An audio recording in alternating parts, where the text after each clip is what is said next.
Right, hello then everybody, Adam Cleary here, and once again I arrive into work on a morning to discover that Star Trek has done a madness. So once again, I must sit here and tell you all about it. Happy Picard Day! Even though Season 2 doesn't drop until 2022, is that there? I've got my numbers, 2020, next year. Basically, we've already seen one of the most in-depth and the most exciting trailers we are yet to witness. And as ever, this was absolutely chock full with loads of little interesting nuggets, little tidbits, little clues, little indicators of where the show is going to go. We already know a lot of stuff about it. We know it's going to be about time travel. We know Q's going to be in it. We know that, well, Patrick Stewart will be reprising his role as Jean-Luc Picard, as well as many other favorites from Season 1, except the incestuous shagging Romulans. What else? Hey, because remember we did it last time, we're like, oh, we saw this, and you guys were all like, wow, that's such good observing. Well, Paul has done yet more good observing, so I'm going to tell you all about it now because my name is Adam Cleary, and this is everything we picked up, or you might have missed, from the Picard Season 2 trailer. Number 8, Q. Wait a minute, Adam, I'm not an idiot. I didn't miss that Q was in this. Yeah, fair point. But he is nonetheless an interesting inclusion in all of this because they didn't exactly waste any time showing him to us. They know that people wanted to see Q, so they gave us Q straight away. And what was interesting about him was that he was not the Q we remember from The Next Generation. He was old as balls. And the reason we point this out is because if you cast your minds back, there was some very successful de-aging of Patrick Stewart as Picard, as well as some other de-aging of Brent Spiner as Data, which means they can do it for him. And he says to his old pal, if you can call Picard and Q pals, that feels like a massive oversimplification. Anyway, he says to him, welcome to the end of the road not taken. That is very interesting because you remember the first trailer, Picard refers to time as the true final frontier, how you're more bothered about things you don't do rather than things you did do, and how it offers so many opportunities but no second chances. The webs we are weaving already with Season 2 have me... What's an age-appropriate emotion I can feel? Horny. Number 7, the Federation. Alright, there's going to be different realities and different universes and different timelines in all of this, but we do get this shot of Starfleet headquarters, which does appear to at least be in the Prime universe. We see Picard at the podium, more about what he's wearing in a little bit, but he's surrounded by all number of very familiar looking flags. There's the red and black flag of the Klingon Empire that we first saw in the Undiscovered Country. There's the Tellarite flag that was introduced in Star Trek Discovery. That famous blue flag representing the Federation, which we first saw in The Next Generation. That split Delta Starfleet Command flag introduced in Picard's premiere. There's the flag of Starfleet Academy, which we saw in the First Duty. There's a Vulcan flag, a Bajoran flag, and a Ferengi flag resembling the one that appeared in the Next Generation episode Bloodlines. Now there are two ways we can interpret this. Either this is a meeting of the Federation and all of its allies, the Ferengi, the Bajorans, the Klingons. They were not part of the Federation, but they certainly were on speaking terms with them. Or in the 20 or so years since we last properly checked in with the Federation, it has grown and swollen and expanded to take in some other major races in the Alpha Quadrant. Number 6, the uniform.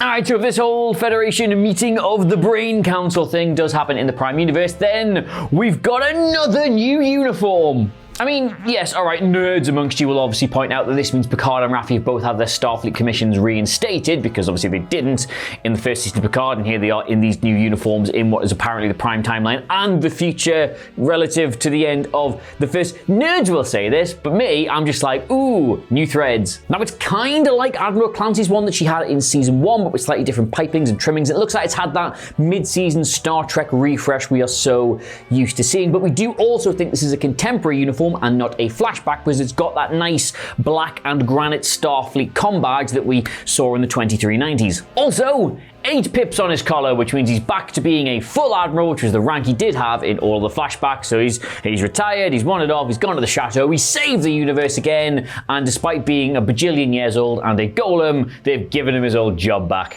Number 5, the crew. All trailers do this, don't they? Now, all the teaser trailers, it's like a very ding noise, and then there's like a few lines of dialogue where you can't see the character off screen, and then it builds up to some kind of plot point, and then a reveal and that was cute, and there's really quick flashes to all the other principal characters. Well, that's where we are, because all trailers are the same. And I'm delighted about this because Laris is here. Remember Laris from season 1? She was in like the first 3 episodes and she should have had her own goddamn Tal Shiar detective show, but no, she just wasn't needed on this intergalactic quest, which was heavily about the Romulans. Apparently she had to stay home and feed the dog. Well, here she is, and we are told she'll have a much bigger role in season 2. Thank God. We also get a brief glimpse of Soji, although admittedly, yes, it could be dodged because of like alternate timelines and realities and whatnot. But can I just say, bomb chicka wawa? I can't say that. You shouldn't. No, you should. You're right. No, you shouldn't do that, should you?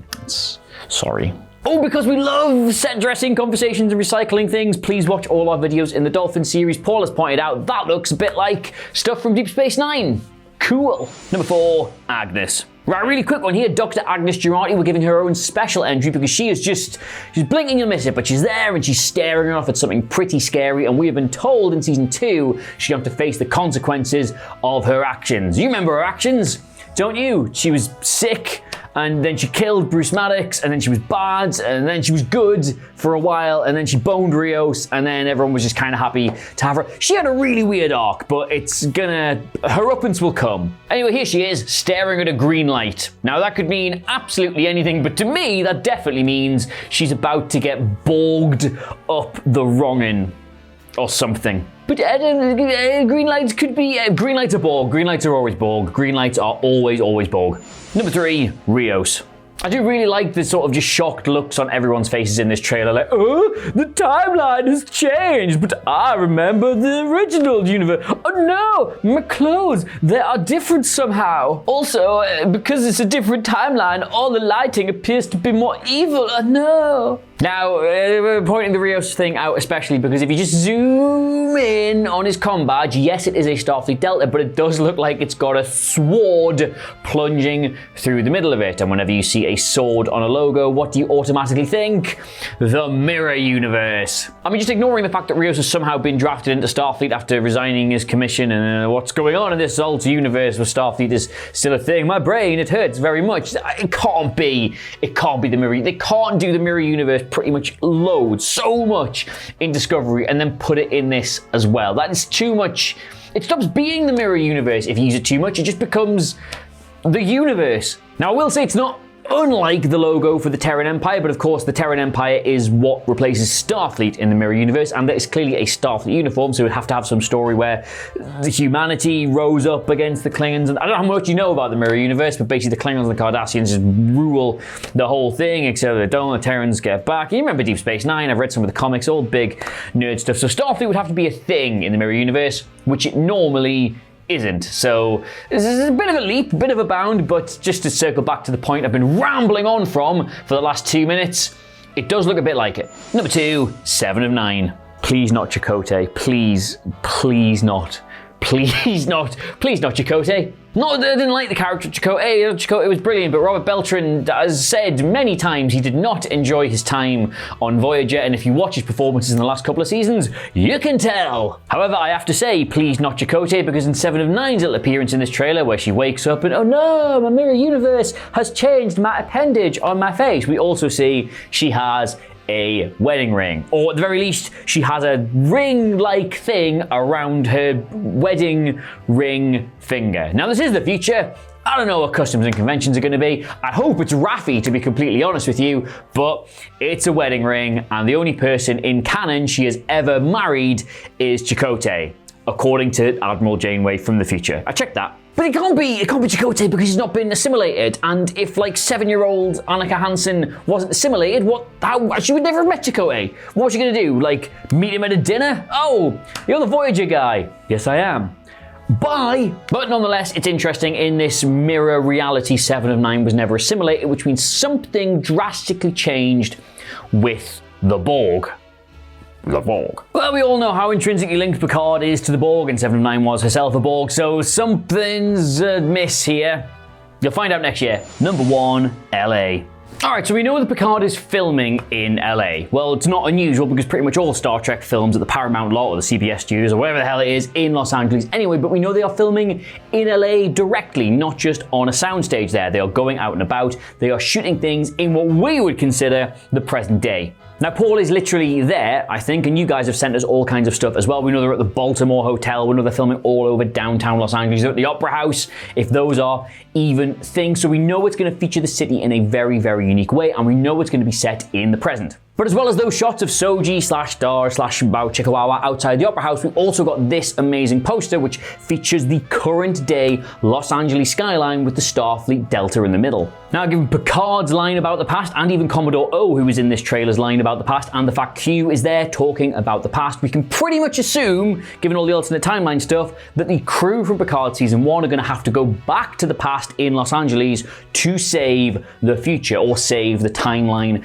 as they know it. What that's going to entail, we as yet do not know, but it's fun to look at it. But we're not going to get to look at it until 2022, literally next year. That simultaneously feels absolutely ages away, but then the other day I realized we're like halfway through 2021 and my head fell off. But as ever, we've probably missed loads of stuff because they pack so much in here. So if you've spotted anything else interesting, do shout it out in the comments below, or get us all over on Twitter at TrekCulture, because we love to play with these things and we love to talk about it and we love to just see what's going to happen. But yeah, it's all from this video in the meantime, so do let us know any other thoughts in the comments below. Of course, don't forget to like, share and subscribe. Get me on Twitter at Adam Cleary, CLERY. Get the TrekCulture gang at TrekCulture, which I've already said. But in the meantime, thank you so much for watching. I have been Adam Cleary. I don't know why I did that in a voice, and I'll see you soon. Goodbye.